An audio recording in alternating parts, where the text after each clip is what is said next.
Muy bien, hermanos, pues les pido nuevamente que oremos, oramos al Señor su dirección. Padre Celestial, en el precioso nombre de Jesucristo, esta mañana nos acercamos delante de ti a leer tu palabra para tener la predicación en esta hora. Es un momento importante, Señor, porque esperamos que tú nos enseñes y nos instruyas a través del mensaje que tú nos dejas en la segunda epístola de Pedro. Ayúdanos para que el calor no nos agobie. Dame a mi sabiduría para ser conciso en las cosas que necesito decir.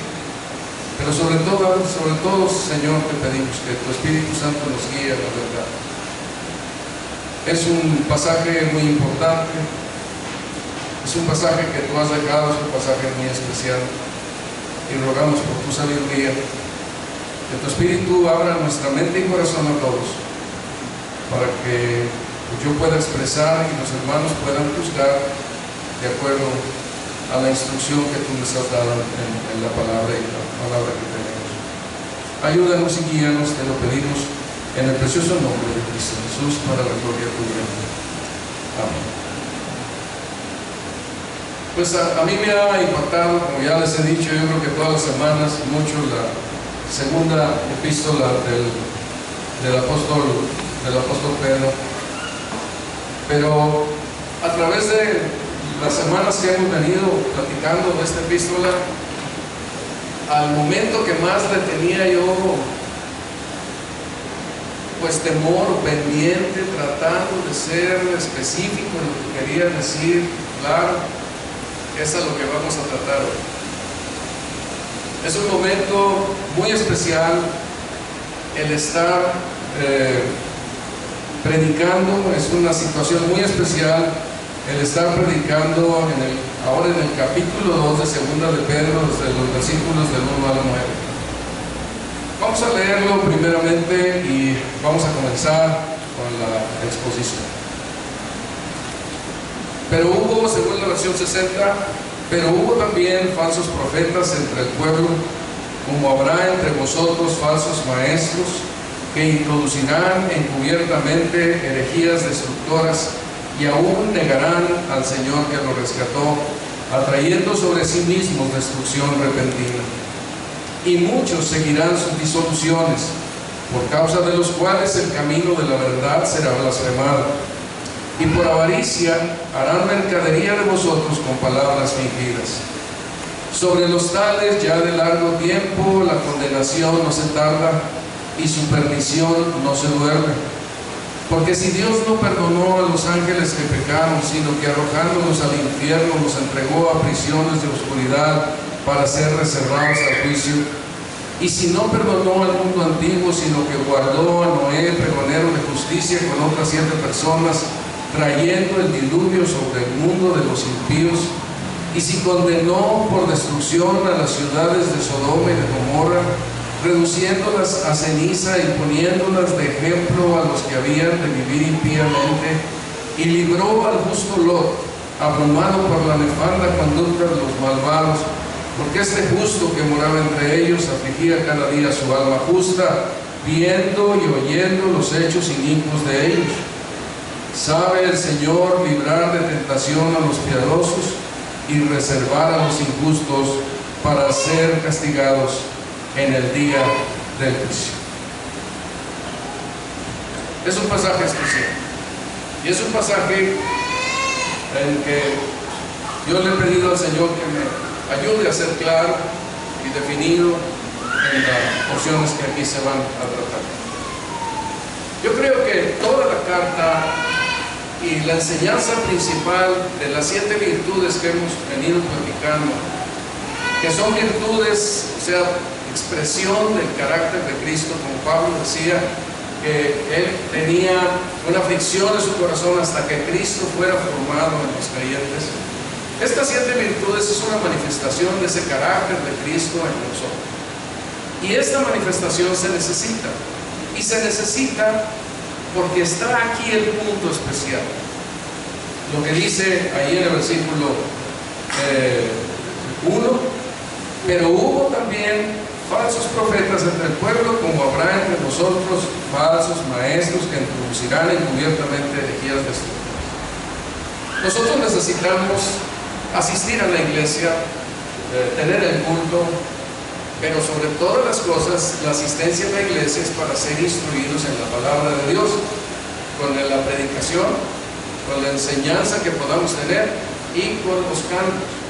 Todo ello nos enseña acerca de la doctrina de la palabra de Dios, porque hay muchos engañadores que han salido por el mundo.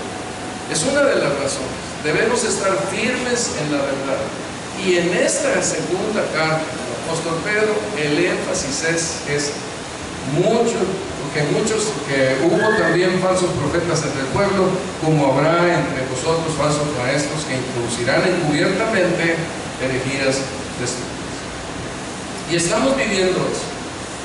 Entonces nosotros debemos de ser instruidos en la palabra de Dios para que estemos avisados, para que seamos sobrios cuando lleguen todas estas enseñanzas y nos cautiven, como vamos a ver. Pareciera que es muy sencillo. Bueno, yo puedo distinguir a cualquier falso profeta, pero no es así. Uno necesita estar centrado en la palabra de Dios y, como digo, uno necesita estar avisado, uno necesita estar atento, porque es fácil que a uno se lo lleven en esas falsas enseñanzas. Vamos a ver. Pero el apóstol Pedro, y vamos a empezar diciendo esto, nos enfatiza que estas 7 virtudes que estuvimos viendo durante las semanas pasadas, que están puestas en las Escrituras, tanto en el Antiguo como en el Nuevo Testamento, estas virtudes son muy importantes porque no nos permitirán estar debilitados para caer ante todas estas acechanzas que nos rodean. Así que yo creo que es muy importante, como el apóstol, como el Espíritu Santo le dio a Pedro, el entender lo que la palabra de Dios quiere hablarnos acerca de los falsos profetas. Usa todo el capítulo 2 y parte del capítulo 3 para hablar de los falsos profetas. Yo nada más pude tomar del versículo 1 al versículo 9 para exponerles a ustedes en esta mañana. La próxima semana estaremos viendo más acerca de los falsos profetas, pero esto es un asunto sumamente importante. Lo primero que hace el apóstol Pedro es una denuncia. Y aquí, déjenme ver si ya puse a jalar esta cosa. Lo que hace primero el apóstol Pedro es una denuncia. Él quiere decirnos, ante todo lo que nos ha venido enseñando de estas 7 virtudes, nos quiere decir que hay falsos profetas o falsos maestros que son peligrosos y que contribuyen a que nosotros podamos ser tropezados, pero más allá de lo que pudiéramos imaginar. Vamos a leer ahí en el versículo 1. Dice: pero hubo también falsos profetas entre el pueblo, como habrá entre vosotros falsos maestros que introducirán encubiertamente herejías destructoras. La primera cosa es que, de la misma manera que en el Antiguo Testamento se manifestaron los falsos profetas, de la misma forma, ahora en la iglesia, en la época de la iglesia, en el período de los apóstoles, ya surgían los falsos maestros. Eran profetas en el Antiguo Testamento, y el apóstol Pedro hace esta distinción de que son falsos maestros porque no tendrán las condiciones para decir tengo una profecía de parte de Dios, aunque mucha gente lo hace, pero podrán estar manejando aparentemente la palabra de Dios para enseñar verdades que no son de la enseñanza recta de las Escrituras. Son maestros que están enseñando a la gente en una manera que los cautiva. Y yo creo que hoy en día, espero que al final podamos llegar a conclusiones, podemos distinguir cantidad de estos falsos maestros que están cautivando a la gente, aparentemente con la palabra de Dios, pero introduciendo herejías destructoras. Bueno, la primera cosa pues es que el apóstol Pedro denuncia que De la misma manera que en el Antiguo Testamento hubo falsos profetas, ahora hay falsos maestros. Por ejemplo, allá en Ezequiel dice la palabra de Dios, vamos a citar unos versículos aquí. Y vino a mí la palabra del Señor diciendo: Hijo de hombre, profetiza contra los falsos, contra los profetas de Israel que profetizan, o sea, en general a todos, y di a los que profetizan por su propia inspiración. Fíjense ustedes el énfasis: por su propia inspiración, escuchad la palabra del Señor, falsos profetas. Así dice el Señor Dios: ay de los profetas necios que siguen su propio espíritu y no han visto nada. Han visto falsedad y adivinación mentirosa los que dicen: el Señor declara, cuando el Señor no los ha enviado. No obstante, esperan el cumplimiento de su palabra. ¿No habéis visto una visión? ¿No habéis visto una visión falsa y habéis hablado una adivinación mentirosa cuando decís: el Señor declara y yo no he hablado? Aquí el Señor nos está advirtiendo a los profetas del Antiguo Testamento, del pueblo de Israel, que estaba esta clase de profetas que surgían, aparecían profundamente convencidos. Dice, ellos dicen: el Señor declara, cuando el Señor no los ha enviado. No obstante, esperan el cumplimiento de su palabra. Profundamente convencidos: el Señor declaró y vengo a decirles, y hay que esperar. Y pasaba el día: hay que esperar, y hay que esperar. Estaban convencidos. Era lo que decía un amigo hace mucho tiempo. Dice, algunos dicen las mentiras como si fueran verdades, ¿verdad? Y vaya que esos falsos profetas allá en el Antiguo Testamento tenían esta. Hay muchos pasajes, Jeremías, de los profetas, donde el Señor reprende a los falsos profetas que habían. Como dijimos en la primera plática, en los evangelios, el Señor Jesucristo también le advirtió a sus discípulos y a la gente que le seguía: guardaos de los falsos profetas que vienen a vosotros con vestidos de ovejas. El asunto es estrategia, camuflaje.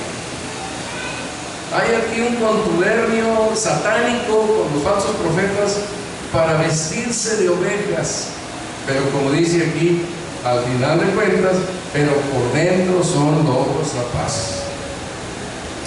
Entonces ese engaño es un engaño tremendo, que si uno no está avisado en las Escrituras, es fácil que se pase ese engaño y lo cree. El apóstol Pablo en sus epístolas, por ejemplo a Tito, le dice: por esta causa te dejé en Creta para que corrigieses lo deficiente y establecieses ancianos en cada ciudad, así como yo te mandé. El que fuere retenedor de la palabra fiel, tal como ha sido enseñada, para que también pueda exhortar con sana enseñanza y convencer a los que contradicen. Siempre hubo esta presión en la iglesia desde el tiempo del Señor Jesucristo, ¿verdad? Y ahí sigue hasta nuestros días, una presión de personas que contradicen la verdad recta de la enseñanza doctrinal de las Escrituras. El versículo más adelante dice: porque hay muchos rebeldes, habladores vanos, engañadores, especialmente de los de la circuncisión, a quienes es preciso tapar la boca, porque están trastornando familias enteras, enseñando por ganancias deshonestas cosas que no deben. Y eso está. Yo creo que usted prende la televisión en algunos canales y ahí ve esta manifestación de profetas muy interesados en el dinero de las personas. Cuando terminó el período apostólico, que ya murió el apóstol Juan y comenzaron los padres de la iglesia, desde los primeros años surgieron falsos maestros que estuvieron engañando a la iglesia. En tiempos antiguos, entre otros, ahí está Arrio y Marción. que enseñaron doctrinas contrarias al Señor Jesucristo y a su divinidad. Allá por el siglo XVIII, todo el tiempo hubo, pero allá por el siglo XVIII, vamos a decir, apareció José Smith, Charles Russell y muchos más que estuvieron enseñando, Elena White y cuantos más se podrían mencionar, que estuvieron enseñando doctrinas contrarias a la fe del Evangelio. En los tiempos recientes, allá en el siglo XIX, muchos de aquí recordaremos a Jim Jones con aquella matanza que hizo de 900 personas que predicándoles los llevó al suicidio. Y luego estuvo David Koresh, que también allá por los años 70, creo que por ahí, él también llevó al suicidio a otro grupo de personas. Y luego estuvo el señor Applewhite, que un grupo más pequeño les hizo que tomaran un cianuro por ahí porque se los iba a llevar Dios de alguna manera, pero tenían que salir de este cuerpo, y se llevó a las personas sinceras, quizá, vamos a decir, personas que lo siguieron y lo siguieron hasta ese momento, hasta esa circunstancia, hasta esa situación. Otros no hacen eso, pero mantienen a la gente ahí por muchos años en esta forma. Muchos surgen y siguen surgiendo de la iglesia. Ahora déjenme leerles para tener una idea de cómo surgen, porque el asunto es que el falso profeta, el problema mayor es que sale de la iglesia, o sea, no viene de afuera, no se formó allá en el mundo idólatra o en el mundo pagano y ya vino con nuevas ideas para atacar a Jesucristo. Esos existen, pero esos son los menos peligrosos. Los peligrosos son los que salen de la iglesia cristiana, de la iglesia local. Ahí se van formando y van surgiendo. Por ejemplo, Arrio fue un sacerdote cristiano de Alejandría y sus doctrinas originaron un movimiento muy grande que se llamó el arrianismo, y él negaba la divinidad de Jesucristo. Decía que Dios Padre, que había existido antes, había creado a Jesucristo y era un Dios menor que lo había creado de la nada. Él era presbítero, fue hecho presbítero en el año 311 y elaboró su doctrina a partir de otro predicador que se llamaba Pablo de Samosata, obispo de Antioquía. Antioquía, la iglesia de donde salió el apóstol Pablo y el apóstol Pablo juntamente con el otro hermano, Bernabé, y se fueron a predicar el mensaje del Evangelio. Partieron muchas iglesias, surgieron muchas iglesias, pero con los siglos aparecieron otros predicadores que empezaron a meter doctrinas. Esto es algo que no termina. Cada generación tiene este tipo de predicadores que aparecen en todas partes. En este caso, así. La doctrina de Arrio quedó claramente establecida como una herejía, de tal manera que fue excomulgado por Alejandro, el patriarca Alejandro, en el 319.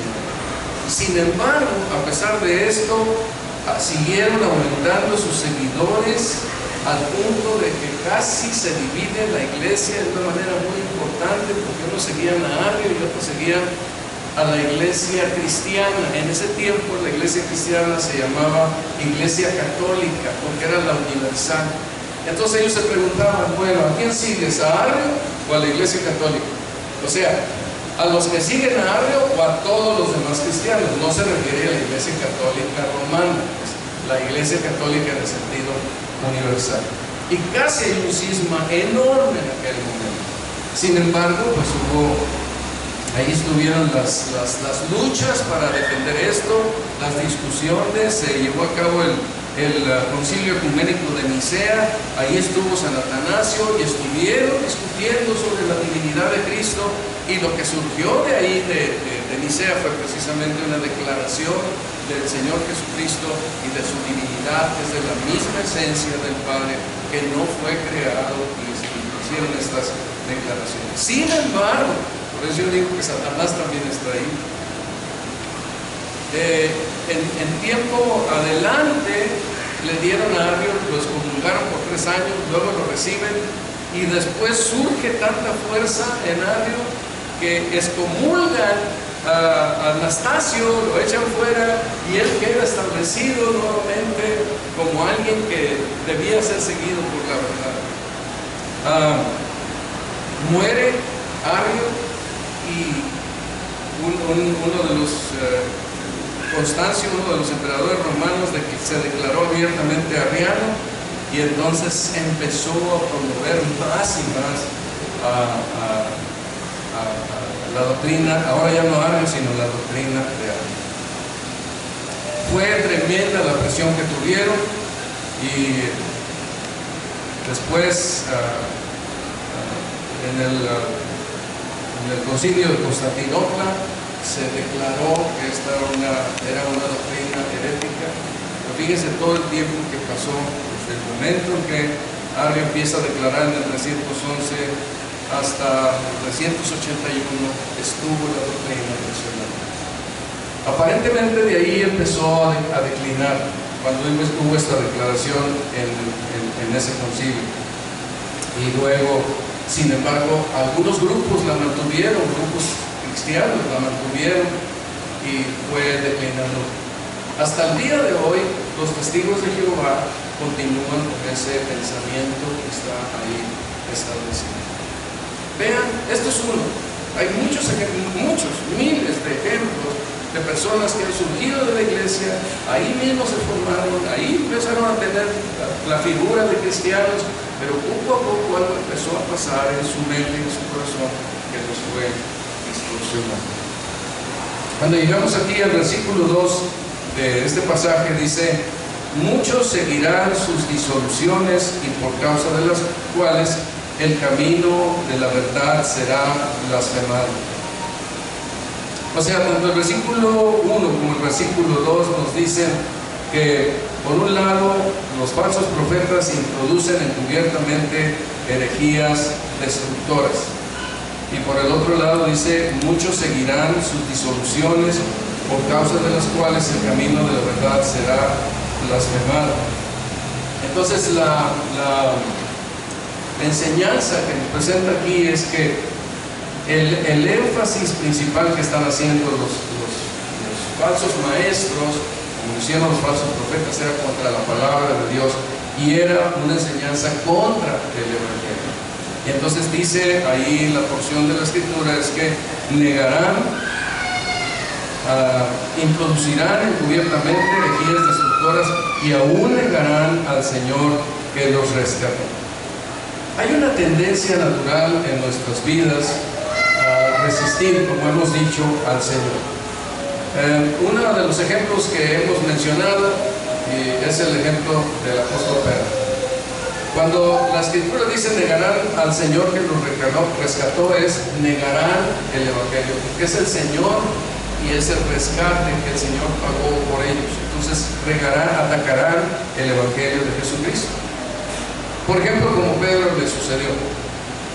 El Señor les pregunta: ¿quién dicen ustedes que soy yo? Y entonces pues Pedro dice: tú eres el Cristo, el Hijo del Dios divino. Pero poquito después, ese Cristo debería de morir, y el Señor Jesucristo les anuncia que era necesario que Él padeciera.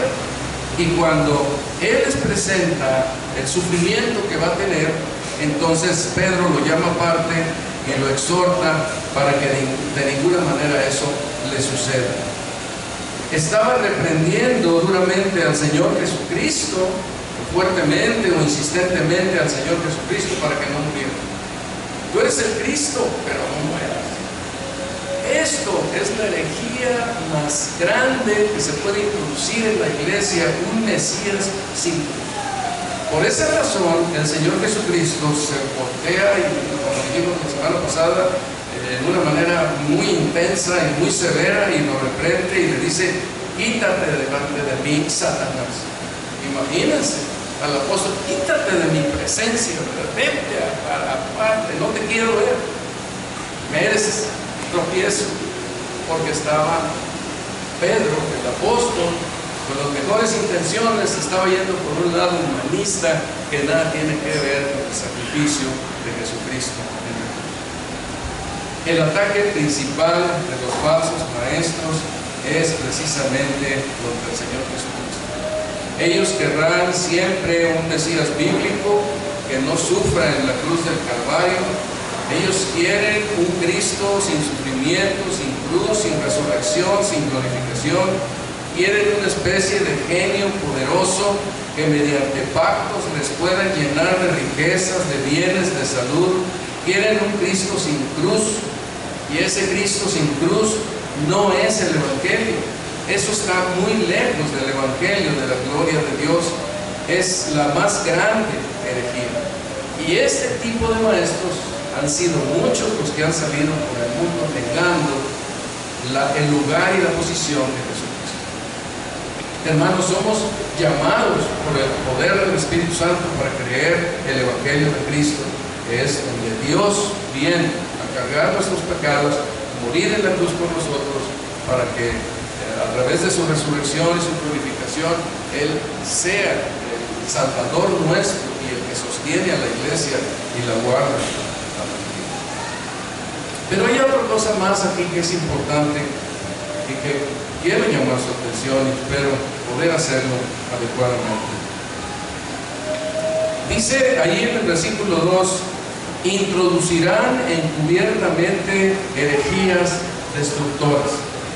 Encubiertamente. Yo creo que a través de los años varios de nosotros hemos visto personas que surgieron en la iglesia, pero se apartaron de la iglesia detrás de otros pensamientos doctrinales muy diferentes. Pero ahí surgieron.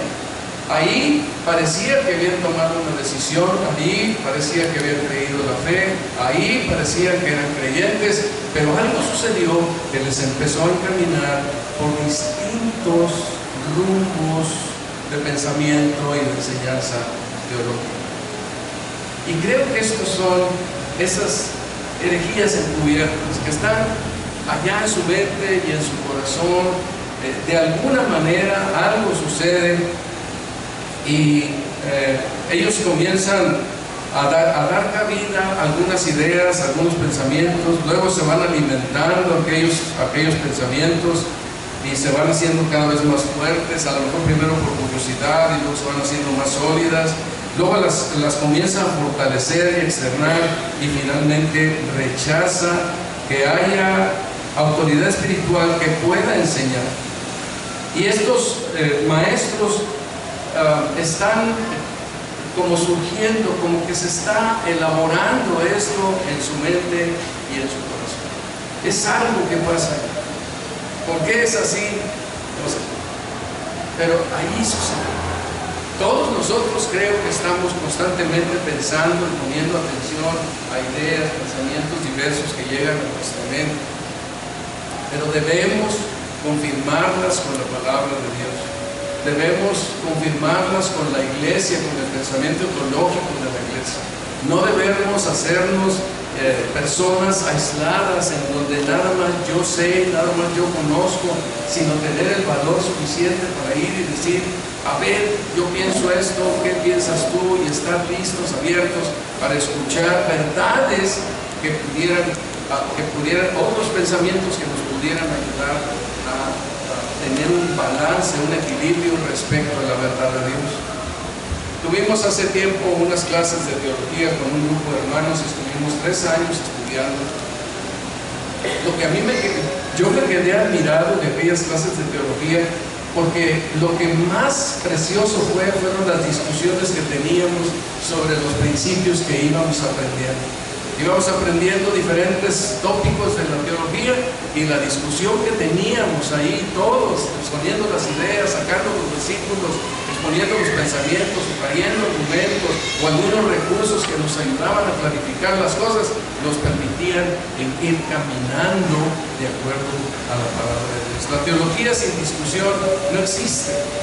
La teología sin discusión no es efectiva, porque uno queda con su pensamiento allá en lo oculto y lo más seguro es que uno se va por quién sabe qué. Cualquiera, el que sea, si estamos allá en la soledad pensando en Dios, pero no estamos en la iglesia, en la comunión, en la relación, en la discusión de la palabra de Dios, lo más seguro es que nos vayamos por caminos equivocados en la soledad. Dios no revela la teología a un solo hombre, nunca, el que sea. Dios no lo hace. Si un pastor un día me se bota la canica y digo, nomás lo que yo predico y lo que yo interpreto, eso es lo correcto, estoy mal. No es así. Es la iglesia.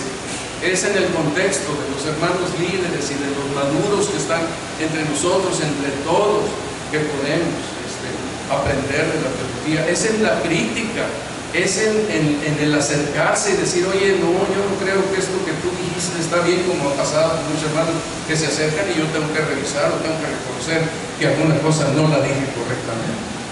No existe una autoridad total de nadie, es de la iglesia, nosotros debemos de entenderla así. Entonces, cuando una persona, yo creo que esto es el punto que a mí me parece que es clave. Cuando una persona se queda en sí mismo, algo pasa. Miren, el Señor me llevó, por ejemplo, a esta parte de Tito 3:10. Me sorprende, dice, al hombre que causa divisiones después de una y otra amonestación, deséchalo. Es una palabra muy dura. Después de una y otra amonestación, deséchalo, sabiendo que el tal se ha pervertido y peca y está condenado por su propio juicio. ¿Qué pasó? ¿De dónde salió? Estaba en la iglesia y de repente apareció, pero ¿qué fue lo que pasó? Se cerró a su propio pensamiento sin permitir que entraran de otro lado las enseñanzas y considerarlas las enseñanzas de la palabra de Dios. Pervertir es se echó a perder. ¿Y qué hacemos con las cosas que se echan a perder? Se desechan. Es lo que le dice el apóstol Pablo a Timoteo. Pareciera que algo se rompe en el alma de alguien que persiste en posturas opuestas al Evangelio o a la palabra de Dios, trayendo sobre sí mismo una perdición acelerada, una destrucción repentina. Es como alguien que es sabio en su propia opinión y piensa que él tiene la razón, todos los demás están equivocados. Esto es lo que va formando a un falso maestro. Porque él está interesado en que se sepa, en conocer, en entender de otras cosas. Está interesado, pero sin embargo permanece en aislamiento, en su soledad. Persiste, presiona, no tiene quizá la humildad de aprender o de escudriñar, y todo esto va formando a un falso maestro. Hay soberbia que resiste al Señor, y a mí una de las cosas que más me impresiona es que Dios resiste a los soberbios y da gracia a los humildes, como dice Santiago.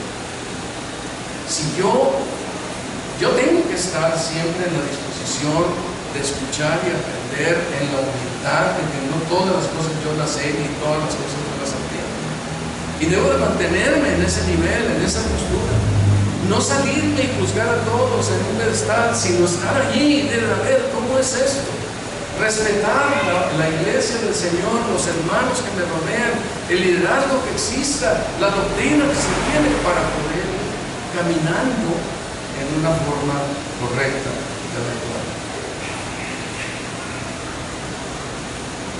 Me impresiona también el juicio del Señor que nos habla en Romanos, cuando dice que Él abandona entrega a los hombres a sus placeres y a sus cosas. Creo que también sucede que puede ser que el Señor nos entregue a nuestros pensamientos.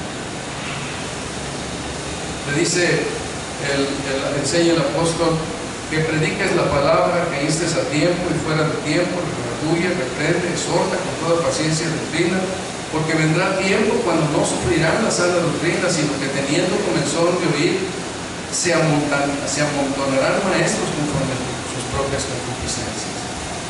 Yo creo que nunca como ahora uno puede prender el internet y leer libros y atender muchas cuestiones mediáticas y conocer un montón de asuntos.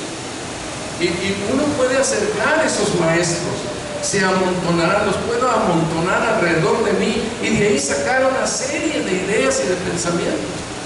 Pero por esto creo que la iglesia local es importante, porque aquí hay en la iglesia local, que aquí sea así, sería muy bueno, hay una línea de pensamiento, hay una manera de discutir, hay personas maduras que saben de la Escritura, hay líderes que están ahí, hay una iglesia que camina junta, que estamos juntos físicamente en un lugar y podemos saber las verdades de la palabra de Dios para tomarnos de ellas y rechazar aquello que nos ha fascinado pero que no es de Dios, y vamos por el camino que es correcto.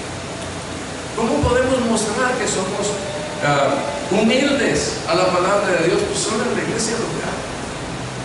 Si yo no voy a la iglesia local, pues no estoy sujeto a la palabra de Dios, de humilde a la palabra de Dios, estoy sujeto a mis intereses personales, mis curiosidades espirituales, pero no a la palabra de Dios, porque estamos siguiendo un camino que tiene que ver con eso.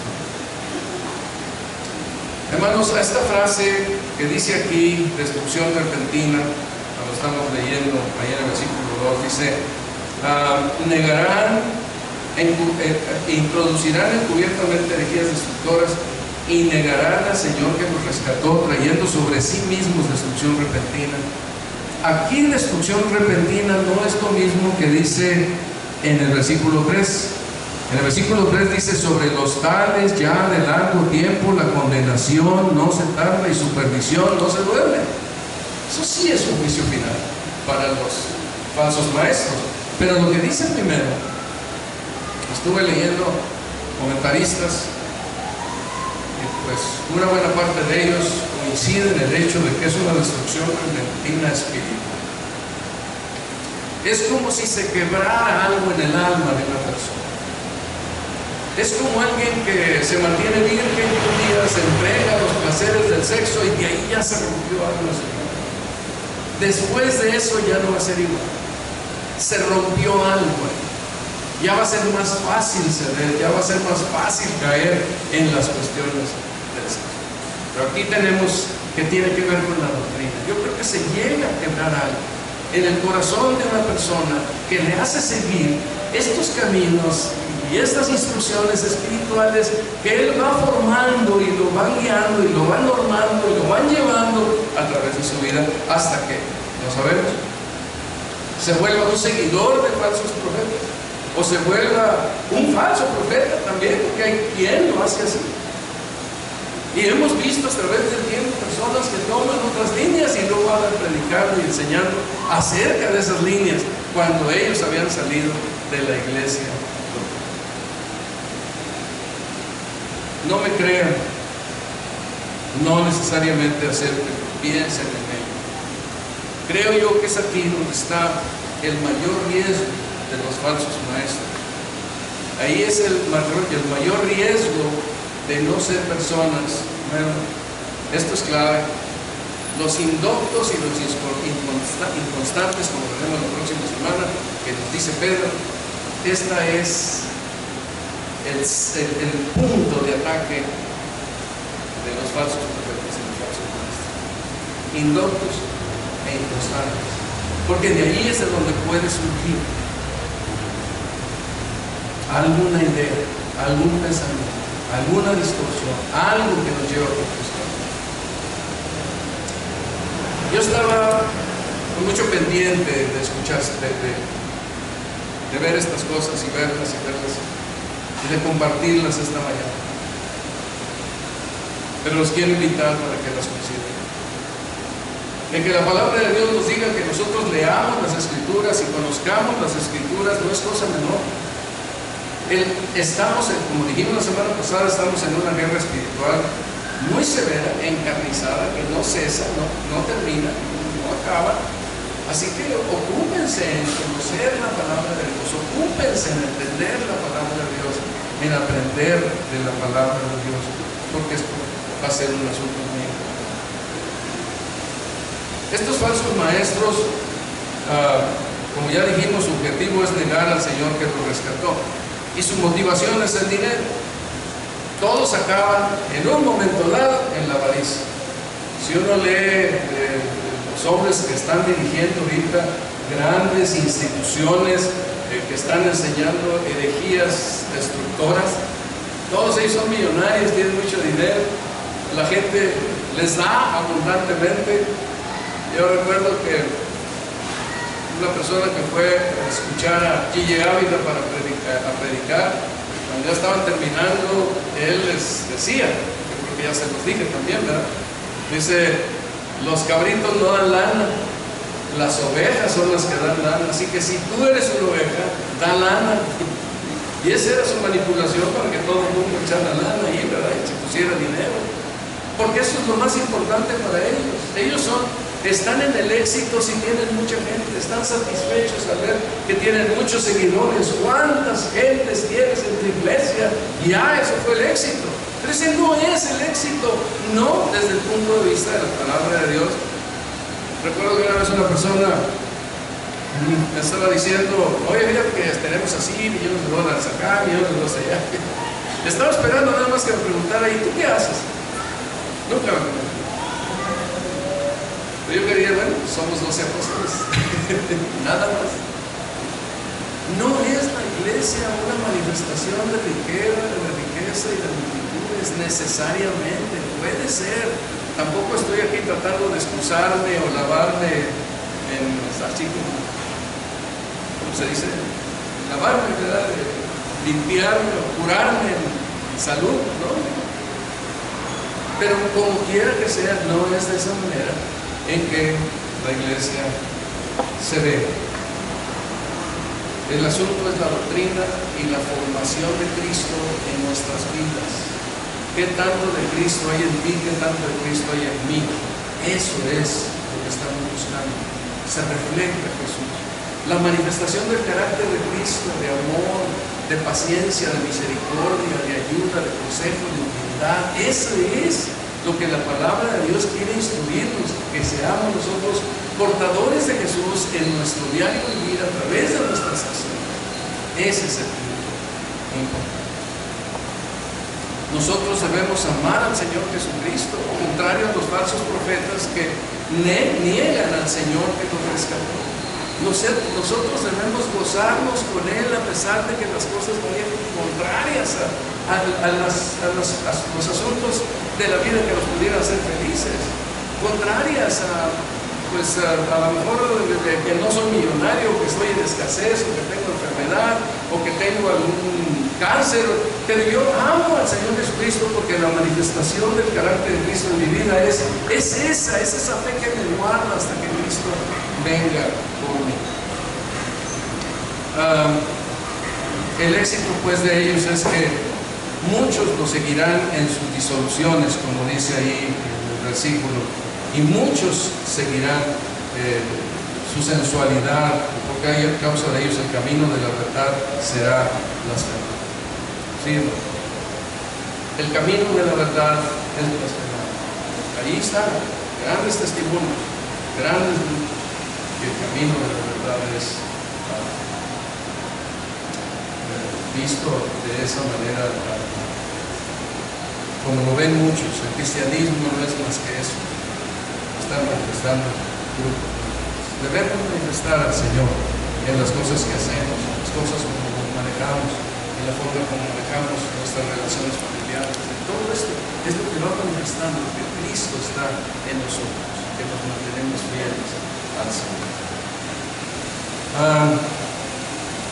El apóstol Pedro nos dice aquí que en el versículo 3 que sobre los tales ya de largo tiempo la condenación no se tarda y su perdición no se duerme.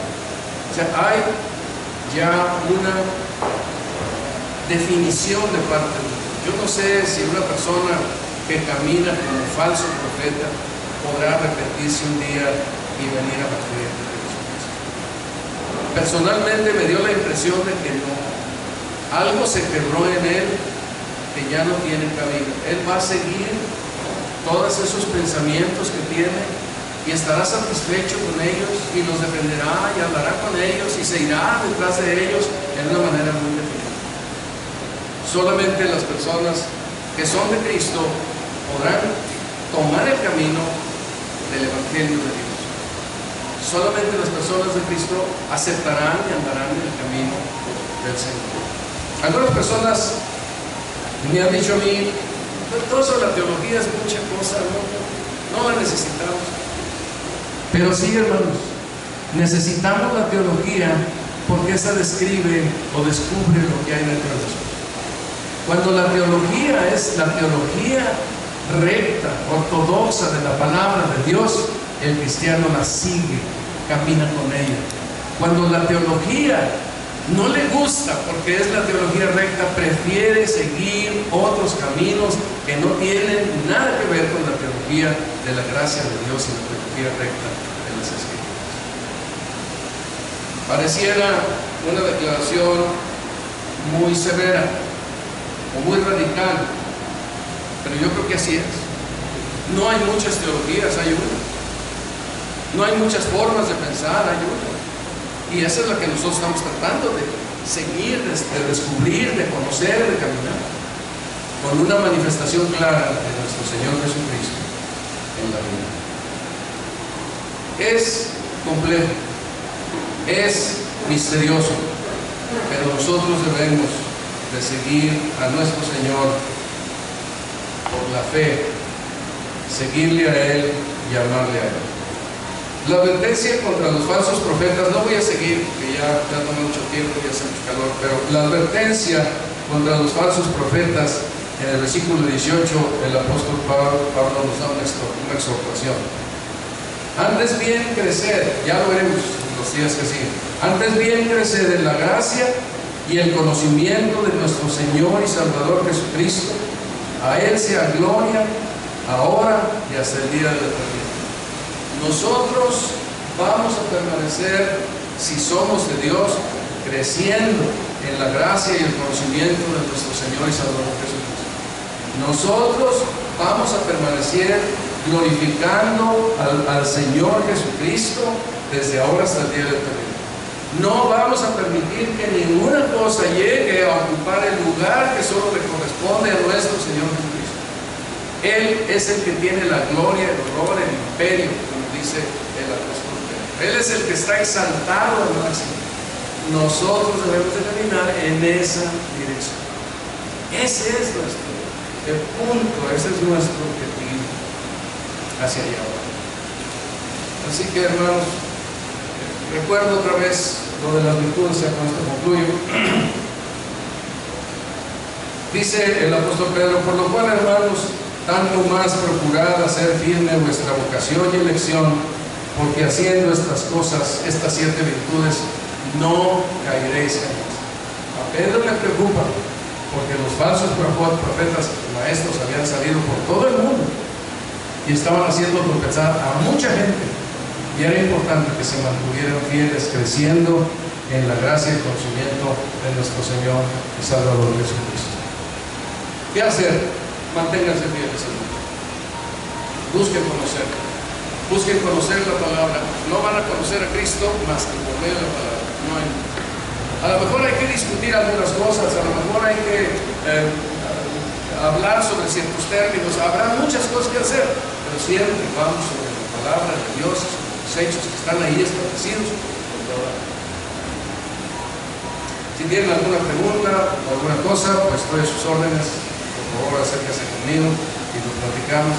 La próxima semana hablaremos rápidamente sobre la condenación de ellos, aquí lo presenta, pero esta era la parte para mí más medular.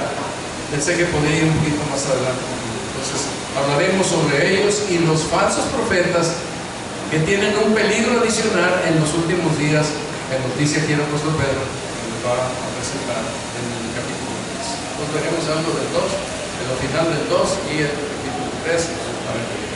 Pongamos atención a esto. Vamos a ver.